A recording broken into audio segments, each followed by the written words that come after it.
2025 లేదా 26లో డిగ్రీ లేదా బీటెక్ చదివారా? సాఫ్ట్‌వేర్ జాబ్ కోసం ఎదురు చూస్తున్నారా? అయితే కోడ్ జ్ఞాన్ 100 డేస్ కోర్సులో చేరండి, జాబ్ సాధించండి.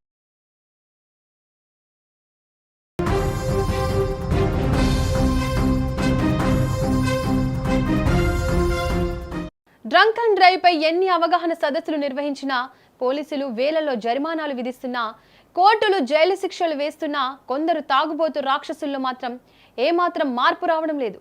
పీకల దాగా తాగి మైకంలో వాహనాలు తోలుతూ రోడ్లపైకి వస్తున్న ఉన్మాదుల్లా మారుతున్నారు అనడానికి తాజాగా రాజమండ్రిలో చోటు చేసుకున్న ఒక భయంకర ఘటన ఇందుకు సజీవ సాక్ష్యం. ఓ మతోన్మాది రాక్షసత్వానికి ఓ మెడికల్ కాలేజీలో పీజీ చదువుతున్న ప్రియాంక అనే వైద్య విద్యార్థిని చావు బతుకుల మధ్య కొట్టుమిట్టాడుతోంది. రాజమండ్రిలోని ప్రసాద్ ఆదిత్య మాల్ వద్ద ఈ భయంకర ఘటన జరిగింది.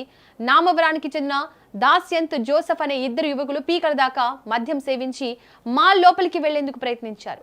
అయితే వారి ప్రవర్తన మద్యం మత్తును గమనించిన మాల్ సెక్యూరిటీ సిబ్బంది వెంటనే అప్రమత్తమయ్యారు. వారిని లోపలికి అనుమతించకుండా అడ్డుకొని బ్రీత్ ఎనలైజర్ పరీక్ష నిర్వహించే ప్రయత్నం చేశారు. పీకల దాకా తాగి ఉన్న ఆ యువకులకు సెక్యూరిటీ సిబ్బంది వారించడం అహంకారానికి దెబ్బలా అనిపించింది. అప్పటికే మైకంలో ఉన్న వారికి అహంకారం తలకెక్కింది. సెక్యూరిటీపై తీవ్ర కోపంతో రగిలిపోయిన ఆ ఉన్మాదులు తమ కారు ఎక్కి జెట్ స్పీడ్తో కారును బయటకు పోనిచ్చారు. అదే కోపంతో రోడ్డుపై వెళ్లే అమాయకుల ప్రాణాలను తీసేందుకు తెగబడ్డారు.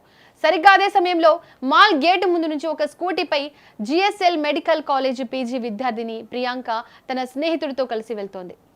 మాల్ బయటకు అతివేగంతో దూసుకొచ్చిన కారు మొదట ఆ స్కూటీని బలంగా ఢీకొట్టింది. అంతటితో ఆగారా? లేదు.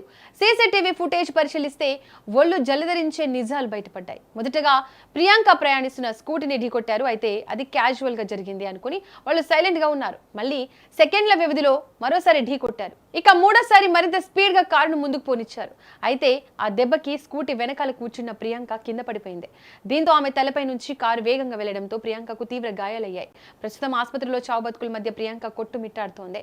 సంఘటన సమాచారం అందుకున్న ప్రకాష్ నగర్ పోలీసులు వెంటనే రంగంలోకి దిగారు. సీసీటీవీ దృశ్యాల ఆధారంగా విచారణ జరిపి కారు నడిపిన నిందితులను నామవరానికి చెందిన దాస్యంత్ మరియు జోసెఫ్ గా గుర్తించి అదుపులోకి తీసుకున్నారు.